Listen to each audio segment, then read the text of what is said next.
Okay. Hey, Sebastian's here. Welcome, Sebastian. Like I said, guys, please try your best to be here before 6:15 because I don't want to email the secretary again just to see what's up. So, like I said, 2 more lessons for Unit 1. Your test is on Thursday. I finished it. Just like I said, to make it easier on you guys and myself, you guys are taking 3 courses right now. I'm teaching 3 courses right now, so I'm going to keep it fairly, not too long, but also not too short. And the question is going to be strictly based off the lessons. 8 questions. I think only one of them has like A, B, C, and D. No, 2 of them have A, B, C, D. Okay, the rest are pretty much just word problems that have to do with limits and finding either instantaneous rates of change and or other stuff. Give me 2 seconds.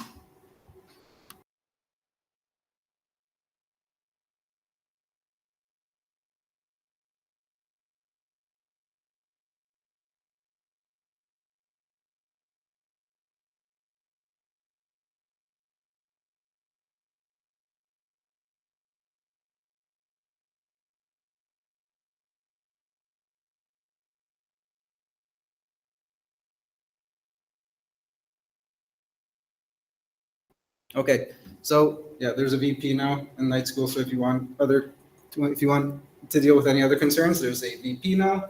So she is going to be in charge of that. You'll probably get an email or something regarding that. So like I said, test is going to be 8 questions. 2 of them are going to be A, B, C, and D. And yeah, that's pretty much it. I'm in a football pool at school. I let my grade 9s choose my games, and they did terrible this week. Last week they got me 11 out of 16 games correct. Last week, or the week that just passed, they got me only 7 games right. So I'm not too happy with them. I gave them crap for it today, so they heard it, and they laughed, but whatever, it is what it is. So 1.5 is going to talk about the properties of limits. So obviously we've been dealing with limits this whole time. So we're going to review the limit of a function. So the limit of a function as x approaches a of f of x is determined by the values of f of x when x is close to but not equal to a. And the limit of x approaching a of f of x may exist even if f of a is not defined. What matters is the behavior of f of x, the y values near x equals a.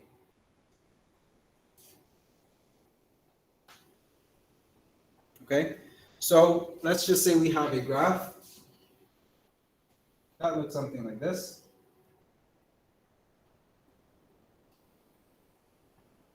So if I were to ask you guys what the limit as x approaches 0 is, what would it be? What would my limit be as x approaches 0 of f of x? Should be. Feel free to just say it, type it out in the chat. Remember, you're strictly looking at the graph. So what would my limit as x approaching 0 be for this graph?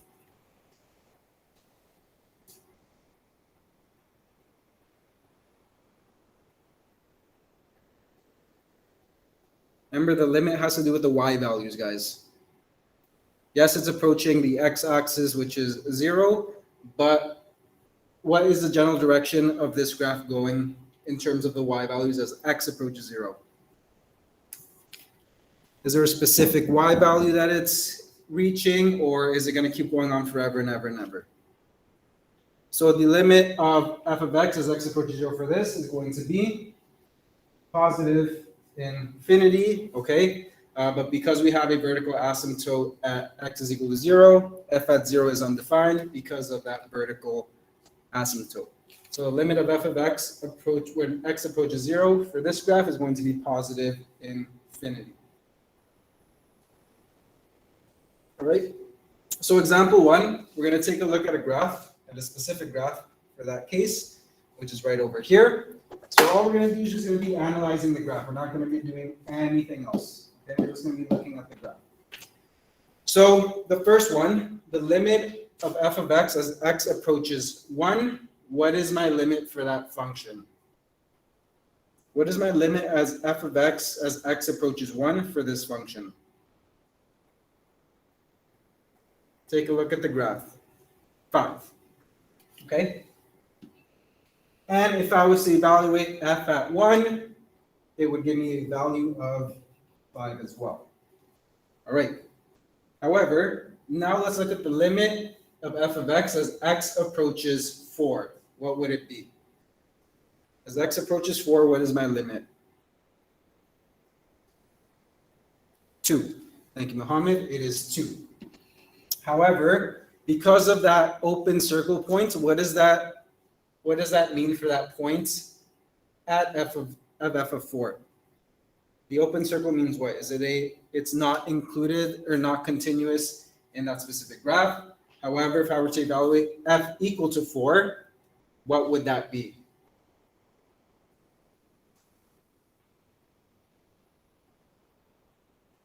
What is f at 4? What's my dark dot, which means that it's included in the solution? It's going to be 5. So yes, my limit as x approaches 4, whether we come from the right side or the left side, is going to be 2, but there is a hole, which means that it is discontinuous.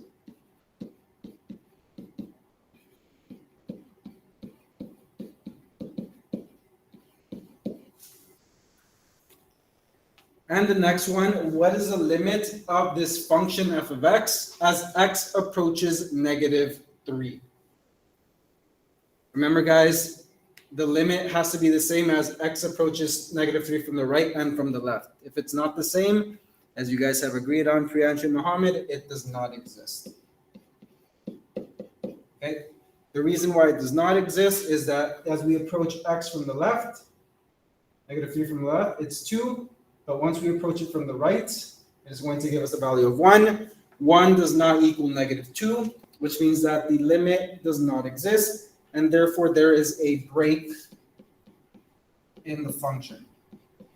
However, if I want to evaluate f of -3, which y value am I going to take? Oh, that's fine. Manroop, I'm just going to mark you late.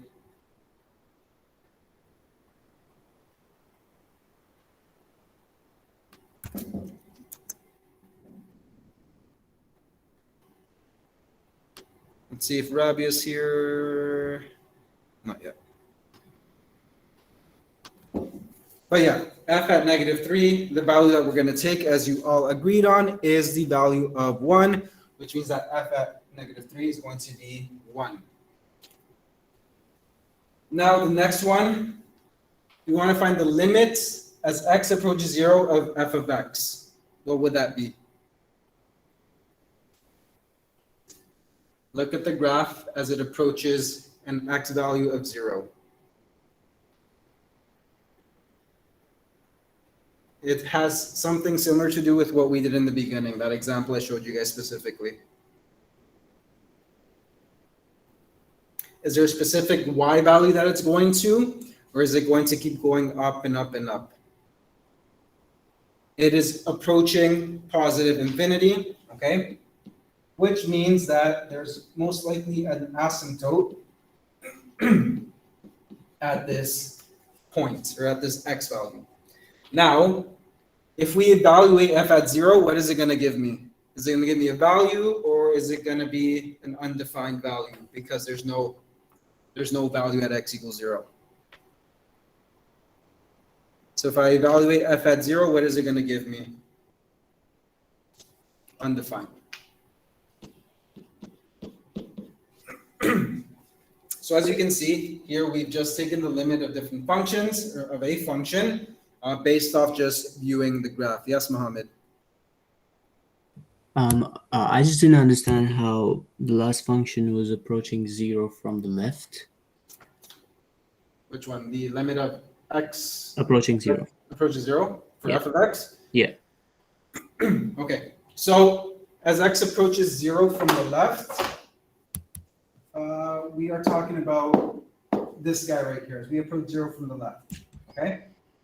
As x approaches 0 from the right, we're talking about this guy right here.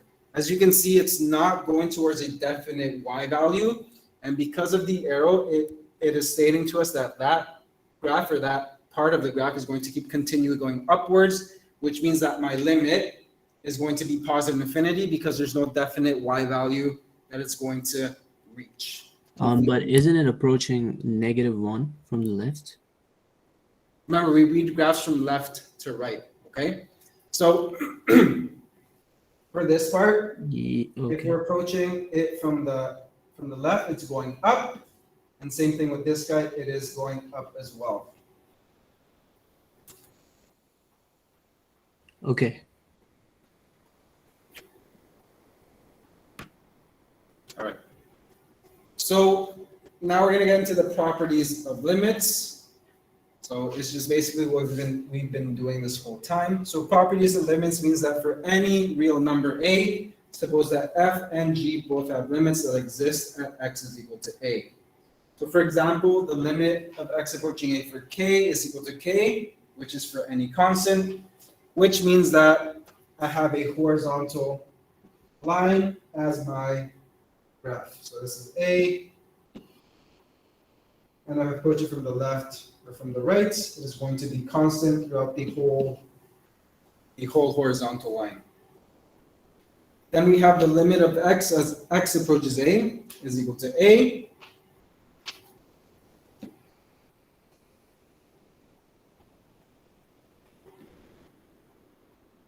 So approach it from the left and to the right is going to be a over here.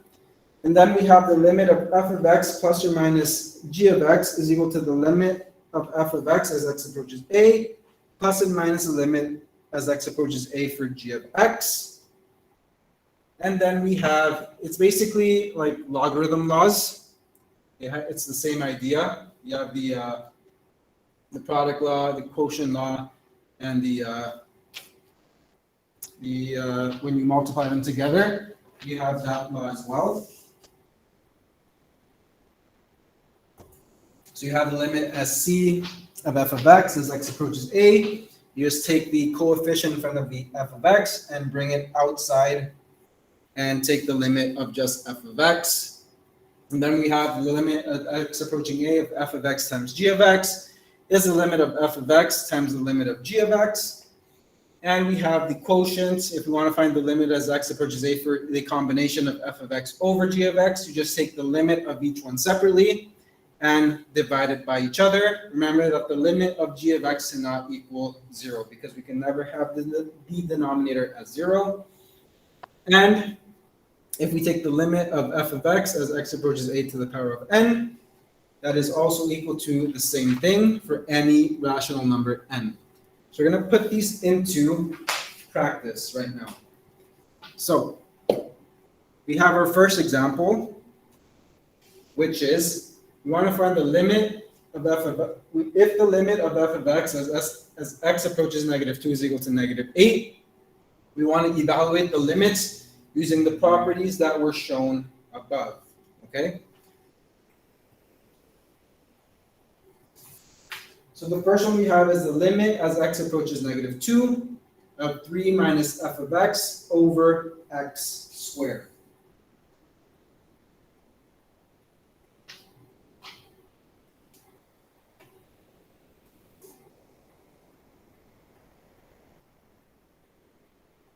So we have two things that we can do. We have two laws. We're going to use the addition and subtraction law and the quotient law. So what this can simplify into is to the limit as x approaches -2 of 3 minus f of x all over x squared.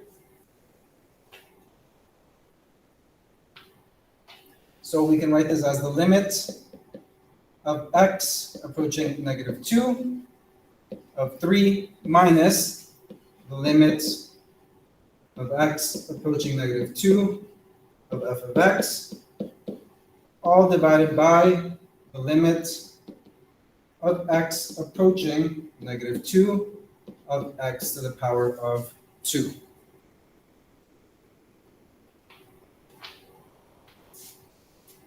So what we get here is There's nothing to sub in for x at the bottom, so we get basically 3 minus, and we know f of x is negative 8, divided by, so now as x approaches negative 2, I can now plug in my negative 2 for x over here, so I get negative 2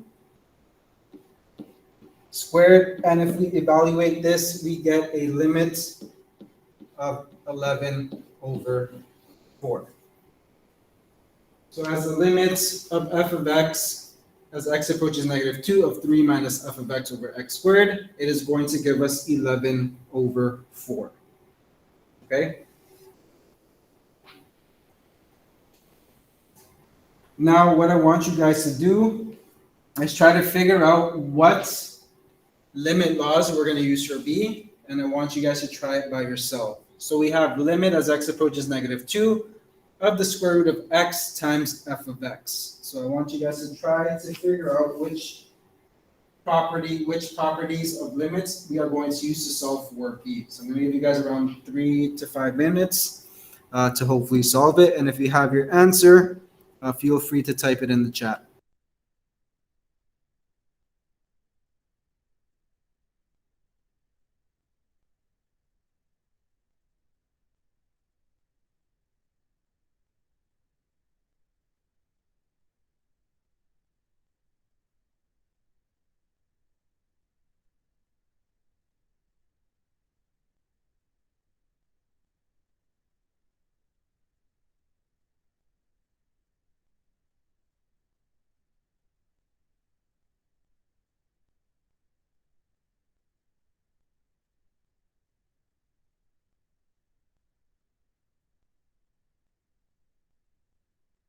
I'll give you guys one hint. Change the square roots into an exponent.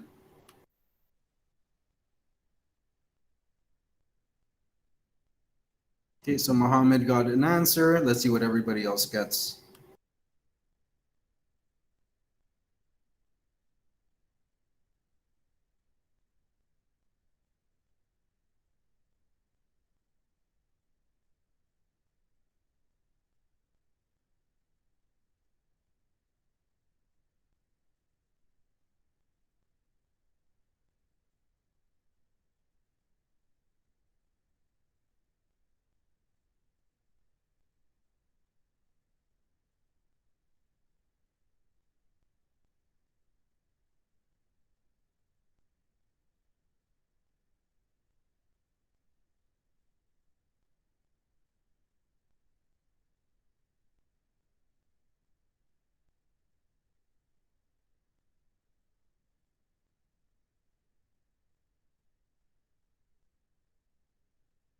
Yeah, you can sub it in right away, but just use the try using the laws of, or just try using the properties of limits, just so you can get used to it.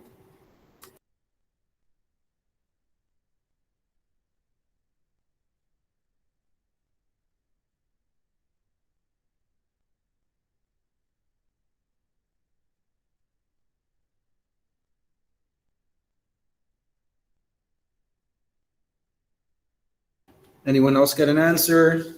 Mohammed and Maj both got an answer of 4.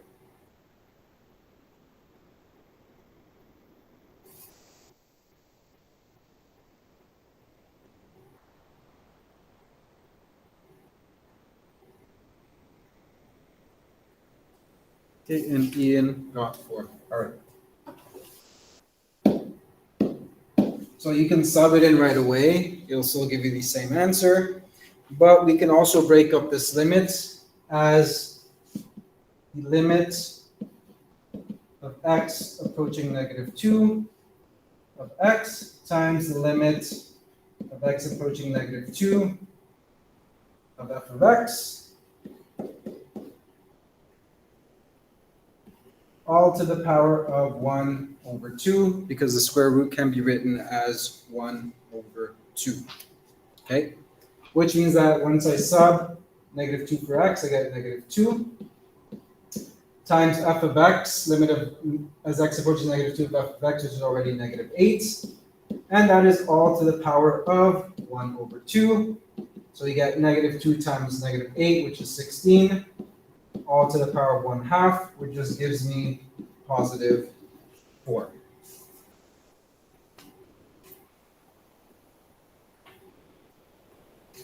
But like I said, the easiest way to probably get away without using all those limits is just sub in -2 right away, and you still get -2 times -8 and square root that, which would give you +4.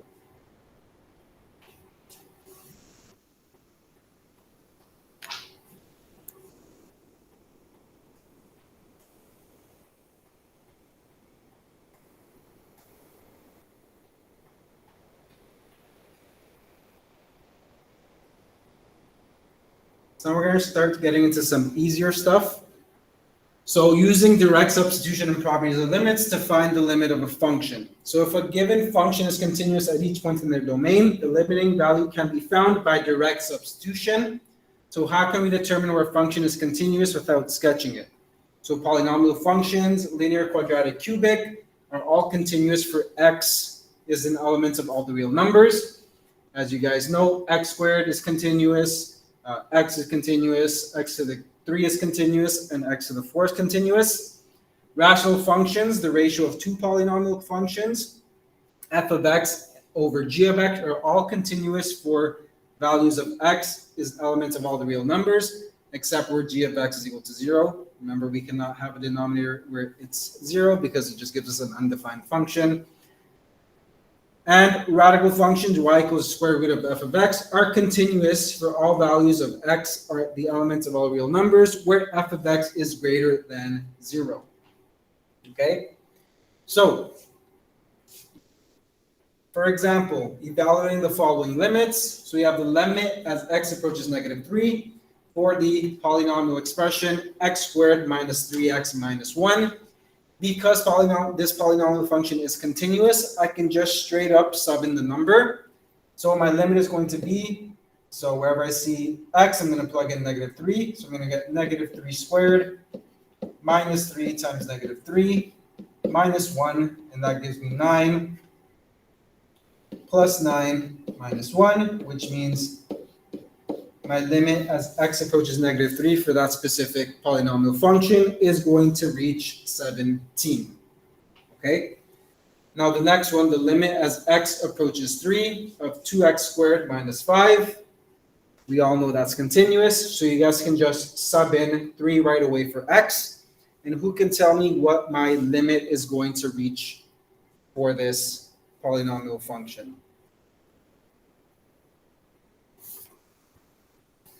It's going to reach 13. Okay? So we have 2 times 3 squared minus 5, which gives me 2 times 9 minus 5, which gives me 18 minus 5, which means my limit is going to be reaching 13. And the last one, we have the limit of x approaching 4 for x squared over x minus 2. What would my limit be for question C? It's going to be 8.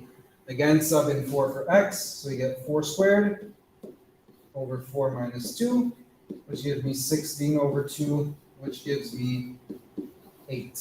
Okay?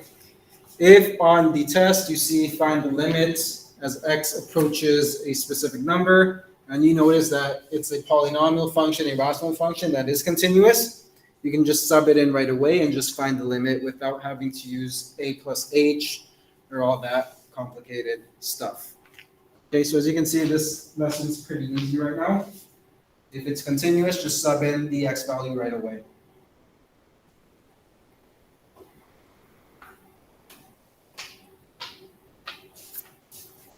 Is everyone okay so far with this part of the lesson?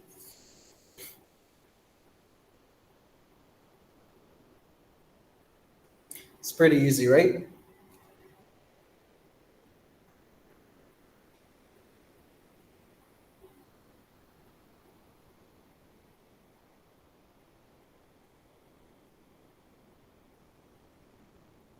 All right.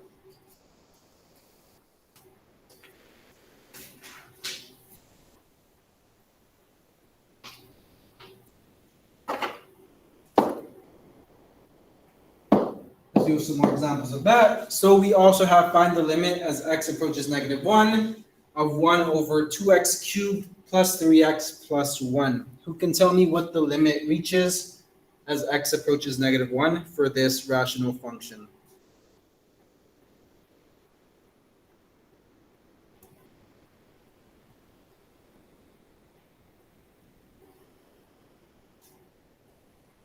Thank you, Matt. It's going to be 1/4.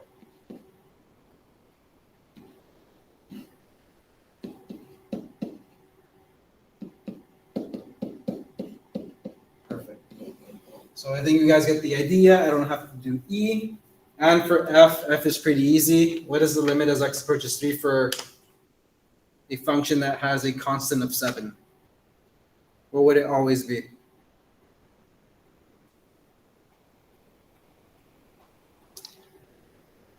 Seven. So this would be 7.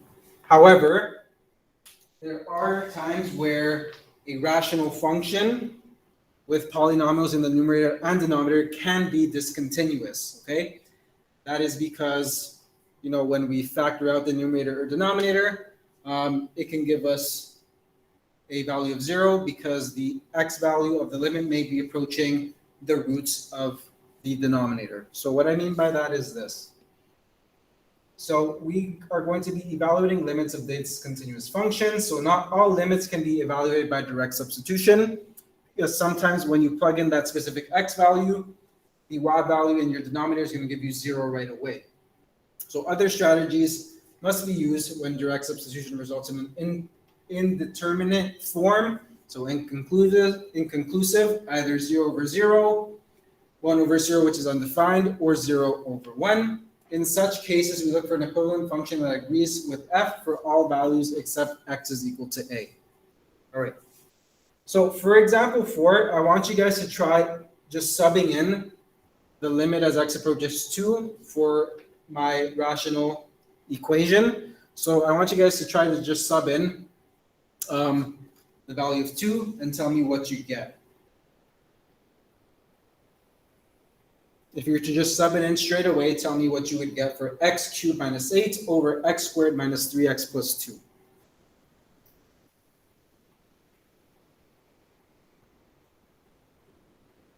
I would get 0 in the denominator, which means that my limit is inconclusive based off the fact that we have not factored anything.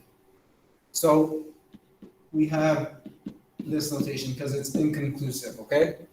We somehow have to do something to the numerator and the denominator to get our limit to not be 0/0. So what is an idea that we can do to somehow simplify the numerator and the denominator of this rational expression? Or rational function, sorry. What can we do? We're going to factor, okay? So the numerator looks like a difference of cubes. So we have equals a limit as x approaches 2. So if I factor out my numerator, I get x minus 2. And then if you guys remember the difference of cubes from grade 12 advanced functions, we're left with x squared plus 2x plus 4.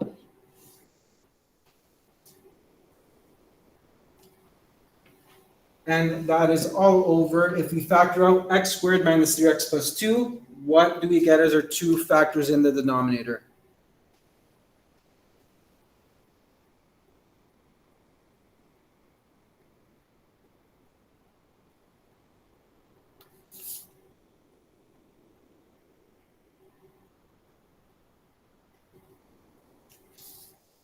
X minus 1, x minus 2, perfect. So we get x minus 1 times x minus 2. Now, what do you guys notice now? What can we do with my numerator and my denominator?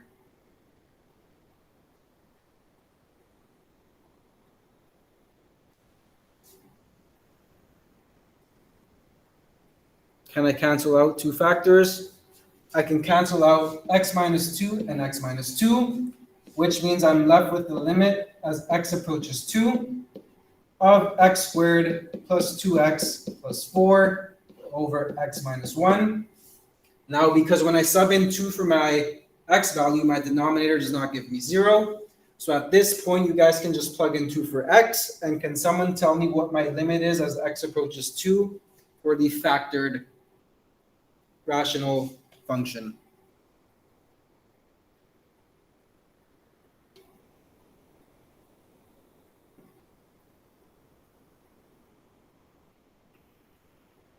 $12. So again, you do 2 to the power of 2 plus 2 times 2 plus 4 over 2 minus 1. And that gives me a limit of 12.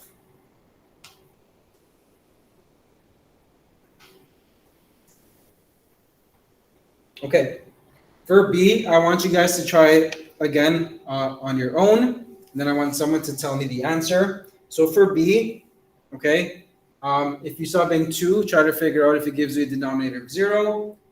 And then figure out how you're going to, if it does, then figure out how you're going to factor the numerator and denominator. I'm going to give you guys a hint right now. Factor by grouping. So I'm going to give you guys 2 to 3 minutes to try for you guys to tell me what my limit as x approaches 2 for that rational function. And hopefully one person can say their answer.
Okay, so I got Madge got -4 over 3. Ian got -4 over 3. Let's see what other people got. Got -4 over 3 again.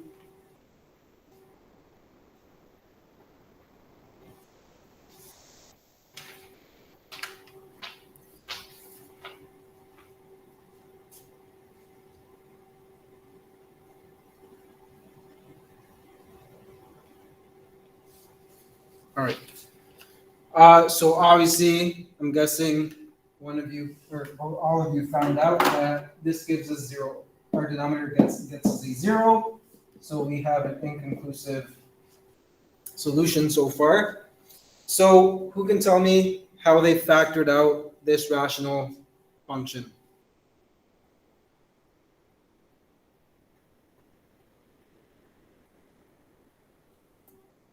Okay, synthetic division is probably the longest way to do it, but grouping also works. So I'm going to factor out these 2 and these 2, and then these 2 guys and these 2 guys. So I get the limit as x approaches 2. I can factor out an x squared from my first group in the numerator. So I got x squared. Then I'm left with x minus 3. And for -4x plus 12, I can factor out a -4, which gives me x minus 3 all over. Again, I can factor out a x squared at the bottom. This gives me x squared, bracket x minus 2. And from -x plus 2, I can factor out a -1, which gives me -x times x minus 2. So now I can just combine them. So I'm left with x minus 3 times x squared minus 4 all over x squared minus 1 times x minus 2. Okay. And in our numerator and denominator, we have a difference of squares for one of the factors. So x squared minus 4 simplifies to x minus 2x plus 2.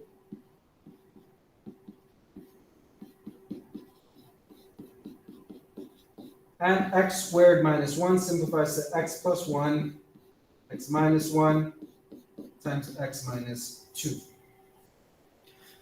So as you can see, x minus 2 and x minus 2 cancel each other out. So we're left with x minus 3 times x plus 2 all over x plus 1, x minus 1. And when you guys sub in 2 for our x, we get a value of negative 4 over 3. So after this, you can just sub 2 for x.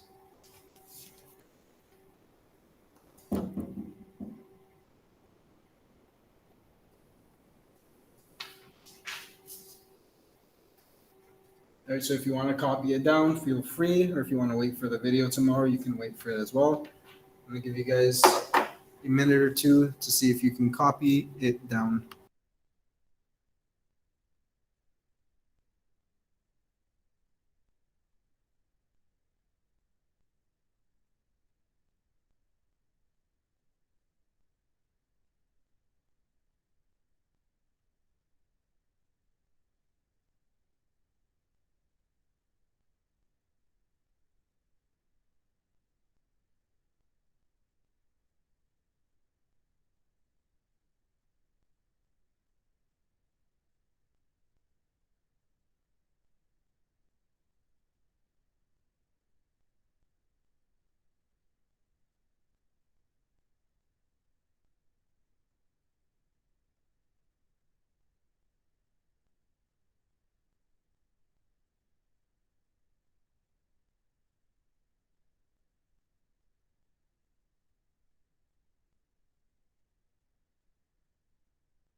So I'm not going to go through all of the examples. You guys can probably do C on your own. So when you have time later on, do C on your own. And then we're going to do an example from each. So we're going to be rationalizing the numerator and denominator technique. So again, using the conjugate. So in D, we have the limit as x approaches 0 of the root of x plus 1 minus 1 over x. Obviously, when I sub in 0 right away, I get 0 as my denominator, so we have an inconclusive limit. So if I were to multiply by the conjugate, what would I do? So we have the limit as x approaches 0 of x plus 1 minus 1 over x. What would my conjugate be? How can I rationalize my numerator?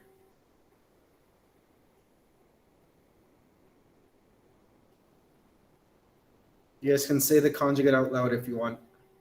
It's probably easier that way instead of writing it down in the chat.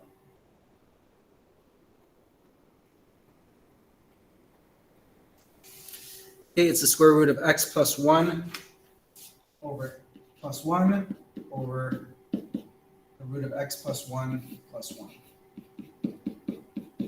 Perfect.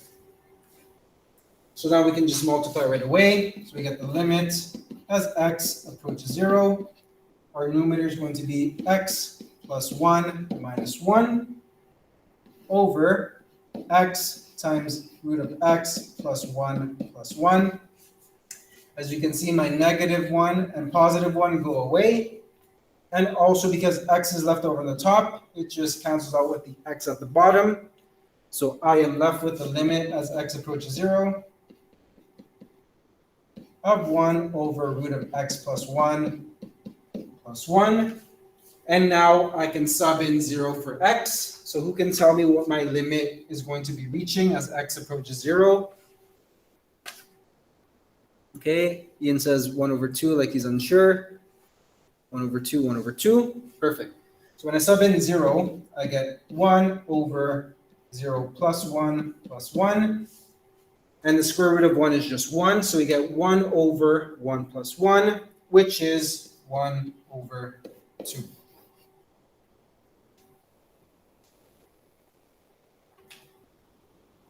And now the next example is where some kids get confused, okay?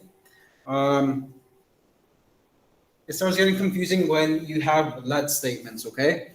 Because some of you guys have trouble thinking about let statements, and you can actually use it to make your life easier, which is why changing the variable technique is going to be an important thing to probably master when we're doing derivatives, because it helps you. A let statement helps you calculate your derivative much, much easier, and then you sub in your let statement at the end. So we have the change of variable technique. So for f, we have the limit as x approaches 1 of x to the power of 1/6 minus 1 over x minus 1.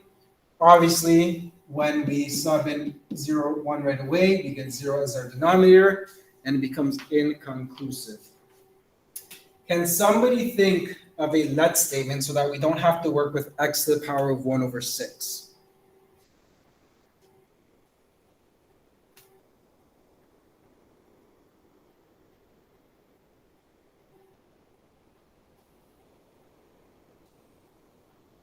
Yeah. So we can let u, or we usually use u in calculus, let u equal to x to the power of 1 over 6. All right. So I can automatically change my numerator to just u minus 1 all over. So if u is x to the power of 1 over 6, what would my denominator be then?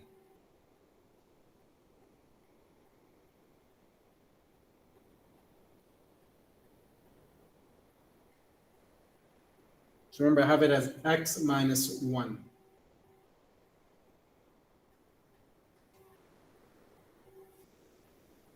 What would my denominator be? It would be u to the 6, and I'll show you guys why. So we have u to the 6 minus 1. The reason why it's u to the 6 minus 1, remember, u is equal to x to the power of 1/6. So if I have x to the power of 1/6 to the power of 6, and I simplify it back, what am I left with? I'm just left with x, okay? So which is why my denominator has to be u to the 6 minus 1.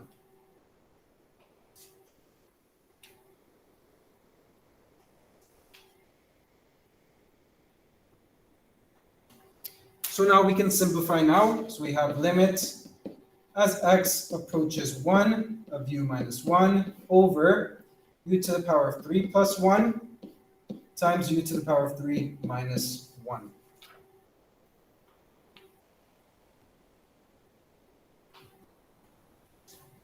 And then we're left with a difference of cubes. So we can apply it to this guy right here, our difference of cubes. So we're left with the limit as x approaches 1 of u minus 1 all over u to the power of 3 plus 1 times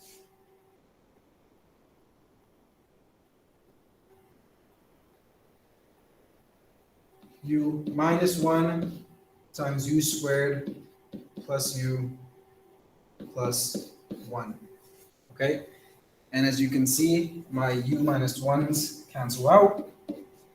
So I'm left with 1 over u to the power of 3 plus 1 times u squared plus u plus 1. Okay?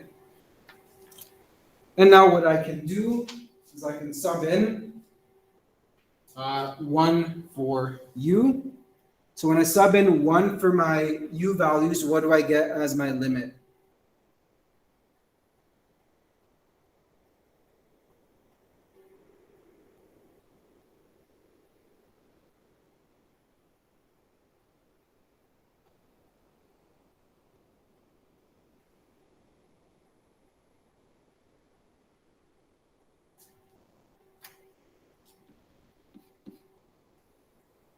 So if I sub in 1 for u, what would my limit be? Sorry, these should all be u. That's my apologies.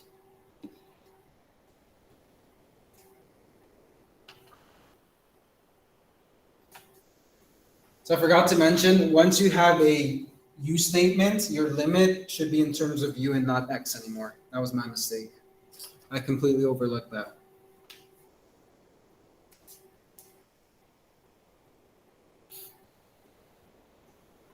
Yep, my limit is going to be approaching 1 over 6.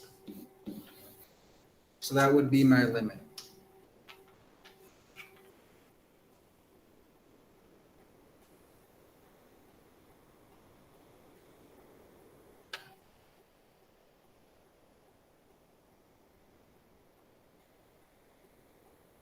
I mean, if you wanted to sub u back in for x, you're just going to be left with this. So let's just say we sub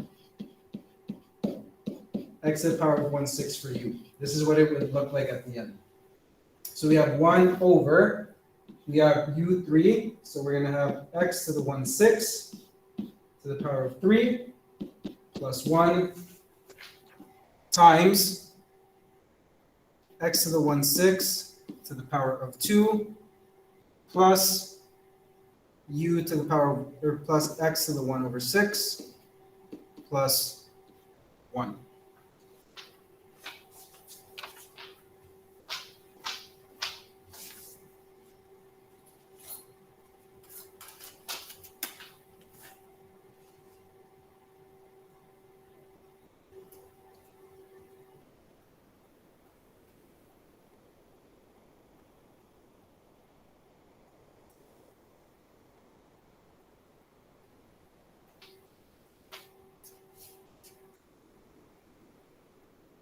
And if you were to sub it back in, you would notice that this just gives you x to the 1/2 plus 1 times x to the 1/3 plus x to the 1/6 plus 1. Now, if I was to sub in 1, it would still give me 1 over 6. Okay? But for your own sanity, just leave it. Once you have your u statement, you can change your limit instead of x approaching 1 to u approaching 1. I just overlooked that by accident.